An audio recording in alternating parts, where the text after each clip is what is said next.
പ്രിയ പ്രേക്ഷകർക്ക് സീരിയൽ ന്യൂസിലേക്ക് സ്വാഗതം. കൂടുതൽ സീരിയൽ ന്യൂസുകൾ അതിവേഗം ലഭിക്കുന്നതിന് ഈ ചാനൽ സബ്സ്ക്രൈബ് ചെയ്യുക. ബെൽ ഐക്കൺ മറക്കാതെ ക്ലിക്ക് ചെയ്യുക. വീഡിയോ ഇഷ്ടമായി എങ്കിൽ ലൈക്ക് ചെയ്യാൻ മറക്കരുത്. കൺമണി തിരികെ വീട്ടിലെത്തിയതിനെ തുടർന്ന് സുപ്രധാനമായ വഴിത്തിരിവുകൾ വന്ന് സംഭവിച്ചിരിക്കുകയാണ്. മനോജ് കൺമണിയുടെ അടുത്തേക്ക് കുതിച്ചെത്തുകയും കൺമണിയോട് ഇപ്പോൾ വളരെ നല്ലൊരു കാര്യമാണ് സംഭവിച്ചിരിക്കുന്നത് എന്ന് പറയുകയും ചെയ്തിരിക്കുകയാണ്. എന്തായാലും നീ ജീവനോടെ തിരികെ വന്നല്ലോ, അത് തന്നെ വലിയൊരു കാര്യം. ഇനി ബാക്കി കാര്യങ്ങളെല്ലാം പിന്നെ നമുക്ക് നോക്കാം. നീ എന്തായാലും റെസ്റ്റ് എടുക്കുക കൺമണി.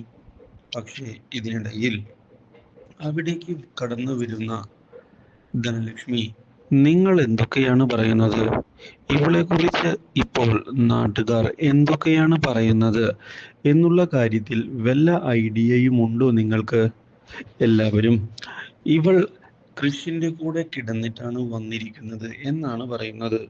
ഇത് കേട്ടതിനെ തുടർന്ന് വളരെയധികം വിഷമം ഉണ്ടായിരിക്കുകയാണ് ഇപ്പോൾ കൺമണിക്ക്. അതുകൊണ്ട് തന്നെ കൺമണി, നീ ഒരു കാര്യം ചെയ്യ്. എത്രയും പെട്ടെന്ന് തന്നെ നമുക്ക് വരുണുമായുള്ള ആ വിവാഹം അങ്ങോട്ട് നടത്താം. ഇനി അവൻ കൂടി ഈ കാര്യം അറിയുകയാണ് എങ്കിൽ ഒരു പക്ഷേ അവന്റെ മനസ്സ് മാറാനുള്ള സാധ്യതയുണ്ട്. അതുകൊണ്ട് തന്നെ നമ്മൾ കാര്യങ്ങൾ പെട്ടെന്ന് മുന്നിലേക്ക് കൊണ്ടുപോവുകയാണ് വേണ്ടത്. മനസ്സിലായോ? ഇത് കേൾക്കുന്ന മനോജ്, ഇടി മിണ്ടാതിരിടി, ആവശ്യമില്ലാത്ത കാര്യങ്ങളിലൊന്നും നീ ഇടപെടേണ്ട ആവശ്യമില്ല എന്ന് പറഞ്ഞിരിക്കുകയാണ്.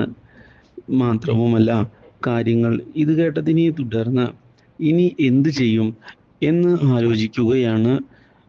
ഇപ്പോൾ കൺമണി വിചാരിച്ചതുപോലെ അല്ല കാര്യങ്ങൾ നടക്കുന്നത് എന്ന് മനസ്സിലാക്കുന്ന കൺമണി ഇനി എന്താണ് ചെയ്യേണ്ടത് എന്ന് ആലോചിക്കുന്നു.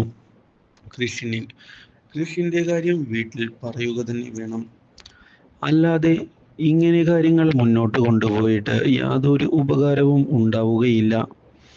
ഇതോടെ മനോജേട്ടാ, എനിക്കൊരു കാര്യം പറയാനുണ്ട്.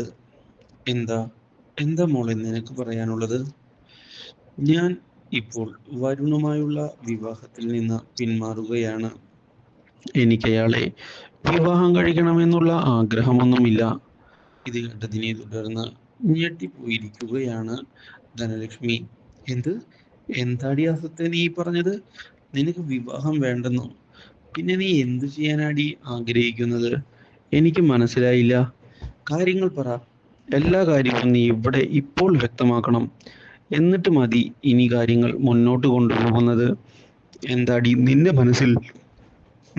ഞങ്ങളെയൊക്കെ വഞ്ചിക്കാനാണോ നിന്റെ മനസ്സിലിരിപ്പ്? എനിക്ക് അറിഞ്ഞേ പറ്റൂ. ഇത് കേട്ടതിനെ തുടർന്ന് ഞാനും കൃഷും വിവാഹം കഴിക്കാൻ തീരുമാനിച്ചു. എന്ത്? കൃഷ് നിന്നെ വിവാഹം കഴിക്കാൻ തീരുമാനിച്ചെന്നോ? നീ എന്തൊക്കെയാടി ഈ പറയുന്നേ? കൃഷിന്റെ വിവാഹത്തിന്റെ എൻഗേജ്മെന്റ് ദിവസം നമ്മൾ അവിടെ പോയതല്ലേ? ആ മാനസയെയാണ് അവൻ വിവാഹം കഴിക്കാൻ പോകുന്നത്. അവന്റെ ഭാര്യയാകാമെന്നുള്ള വ്യാമോഹമൊന്നും നിനക്ക് വേണ്ട. അതിനുള്ള യോഗ്യതയൊന്നും നിനക്ക് ഇല്ല എന്ന് തന്നെയാണ് എനിക്ക് പറയാനുള്ളത്. ഇത് കേട്ടതിനെ തുടർന്ന് ഞാൻ പറഞ്ഞത് കുറേയധികം ആലോചിച്ചെടുത്ത തീരുമാനമാണ്. എൻ്റെ തീരുമാനത്തിൽ നിന്ന് മാറാൻ ഞാൻ ഉദ്ദേശിക്കുന്നില്ല. ഞാനത് ഇപ്പോഴേ വ്യക്തമാക്കുകയാണ്. ഇത് കേട്ടതിനെ തുടർന്ന് ഇനി എന്തു ചെയ്യും എന്ന ചോദ്യം ബാക്കിയാവുകയാണ് ഇപ്പോൾ ധനലക്ഷ്മിയുടെ മുന്നിൽ. ഇനി ഈ കാര്യം എങ്ങനെ നമ്മൾ അവരോട് പറയും? വരുണും കുടുംബവും ഈ കാര്യം അറിയുകയാണ് എങ്കിൽ എങ്ങനെയാകും പ്രതികരിക്കുക മുതലായ ചോദ്യങ്ങളാണ് ബാക്കിയാകുന്നത്. ഒരിക്കലും ഇങ്ങനെയൊരു വഴിത്തിരിവ് ഉണ്ടാകുമെന്ന് പ്രതീക്ഷിച്ചതല്ല. അതുകൊണ്ട് തന്നെ കാര്യങ്ങൾ കൈവിട്ടു പോവുകയാണ് എന്ന് മനസ്സിലാക്കുകയും ചെയ്തുകൊണ്ട് മുന്നിലേക്ക് പോവുകയാണ് ഇപ്പോൾ ധനലക്ഷ്മി. ഇതേ സമയം കൃഷാകട്ടെ തൻ്റെ വിവാഹത്തിൻ്റെ കാര്യം വീട്ടിൽ അവതരിപ്പിക്കണം എന്നുള്ള തീരുമാനം എടുത്തുകൊണ്ട് മുന്നിലേക്ക് പോവുകയാണ്. ഇതിൻ്റെ ഭാഗമായി കാര്യങ്ങൾ സംസാരിക്കുന്നതിന് തയ്യാറായിക്കൊണ്ട് മുന്നിലേക്ക് വരുമ്പോഴാണ് മറ്റൊരു വഴിത്തിരിവ് വന്ന് സംഭവിക്കുന്നത്.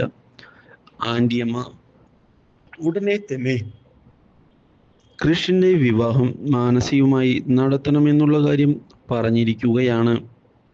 ഇനിയും ആ കാര്യം ഇങ്ങനെ നീട്ടിക്കൊണ്ടുപോകുന്നത് ശരിയല്ല. എത്രയും പെട്ടെന്ന് തന്നെ നമ്മൾ കാര്യങ്ങൾ മുന്നിലേക്ക് കൊണ്ടുപോകണം.